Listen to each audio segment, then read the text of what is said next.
میں کوئی تھوڑے سے مشاہدات آپ کے سامنے رکھتا ہوں کہ یہ بلدیاتی انتخابات ہونے بھی چاہیے لیکن منصفانہ ہونے چاہیے، یہ ہمارا مطالبہ ہے۔ 1991 میں کونسلر منتخب ہوا، جب ایک وارڈ تھی، یونین کونسل کا نام جو ہے وہ ایک وارڈ تھا اور اس کے اوپر ایک کونسلر منتخب ہوتا تھا۔ اس میں منتخب ہوا۔ اس کامیابی پر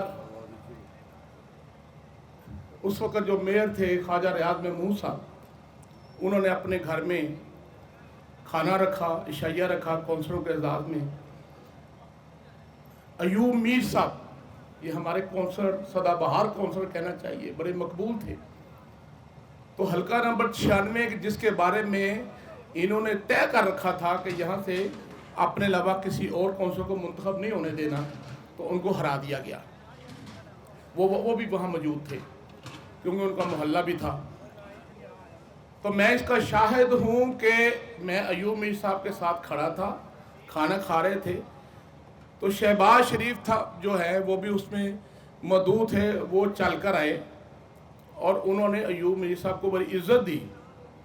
اور ساتھ انہوں نے اس بات کا اقرار کیا جس کا میں عینی شاہد بھی ہوں کہ انہوں نے یہ اقرار کیا کہ ہم نے آپ کو ہروایا ہے، اور ساتھ عذر پیش کر رہے تھے وہ۔ دوسرا موقع تھا کہ ایک میاں اظہر صاحب کا بھی نام آپ نے سنا ہے، وہ بھی میئر رہے، اس کے بعد گورنر تھے۔ تو وہ گورنر صاحب کے بھی اسی طرح کوئی میٹنگ تھی، کھانا تھا، تو ان کے پیچھے پیچھے میں تھا، تو آگے کو ڈی سی صاحب، ان کے پکارنے سے پتہ چلا کہ یہ ڈی سی صاحب ہیں،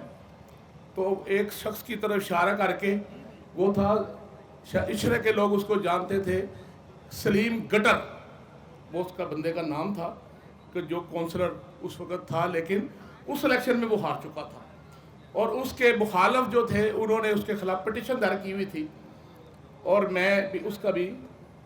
بندے کے عینی شاہد ہوں۔ بات مجھے آ رہی تھی کہ وہ گورنر صاحب چونکہ نون لیگ کے تھے اس وقت، انہوں نے ڈی سی صاحب کو مخاطب ہو کے کہا کہ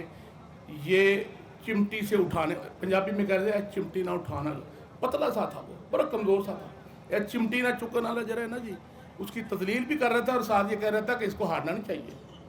ہدایات دے رہے تھے۔ ذاتی تجربہ میرا یہ ہے کہ اس کے بعد 1997 میں جب الیکشن ہوا، تو اس دوران 1991 سے لے کر 1997 تک ہم نے بہت محنت کی۔ تو پہلا الیکشن جو تھا اس نے تو 10-12 امیدوار تھے، لیکن اس پہ ہم نے جیتنے کے بعد ہم نے بہت محنت کی، اور انشاءاللہ وہ آپ کی دعاؤں سے وہ حلقہ ہم نے الیکشن سے پہلے ون کر لیا تھا، اور 1 to 1 مقابلہ ہو رہا تھا، اور کوئی مقابلے میں بظاہر آنے کو تیار نہیں تھا۔ تو اس میں مجھے جب یہ حلقہ بندیاں بن رہی تھی اور ہماری تیاری پکی تھی، تو ایک انہی میں سے مسلم لیگی ورکر تھا، اس نے مجھے فون کیا، اس نے کہا شوکت صاحب تسی بڑے دوڑتے پھرتے ہو اور علاقہ فتح کتے بیٹھے ہو اپنے طور پہ، یہ آپ کا تو اس علاقے میں جو ہے وہ اب تو نام ہی نہیں ہے، یہ اس نے اندرونی خبر دی۔ وہ حلقہ بندیاں جو ہو رہی تھی، وہ علاقے کا جو مجسٹریٹ تھا، نام بھی اس کا یاد ہے، نجف علی۔ تو اسی وقت میں نے ایک ساتھی کو ساتھ لیا اور جو زون کا دفتر تھا وہاں پہنچا، اور جو نظارہ دیکھا وہی ہے کہ جو میرے مخالف کا امیدوار متوقع تھا وہ اس کے سامنے بیٹھا ہوا تھا، مجسٹریٹ کے سامنے، اور آگے نقشہ پڑا ہوا تھا حلقہ بندیوں کا، تو اس کو وہ ڈکٹیٹ کر رہا تھا کونسلر کا امیدوار۔ میں نے جا کے اسی وقت شور ڈالا، میں نے کہا یہ کیا چل رہا ہے، تو تو جتنا ہی ہے تو میرے نال گل کر لے، میں ویسے کریا کرتے ہیں بے ایمانیاں کرن دا، یہ میں نے ڈائلگ بولا، اور وہ مجسٹریٹ جو ہے وہ ایک دم سے کیا ہوا ہے، اس کو ظاہر نہیں معاملے کا پتہ ہوگا، اس کو یہ بھی نہیں پتا تھا کہ میں وہاں کا امیدوار ہوں۔ تو اس نے جب وہ مجھے پوچھا تو میں نے بتایا، اچھا تو آپ کا گھر کدھر ہے نقشے کے اندر، میں نے بتایا یہ نقطہ ہے،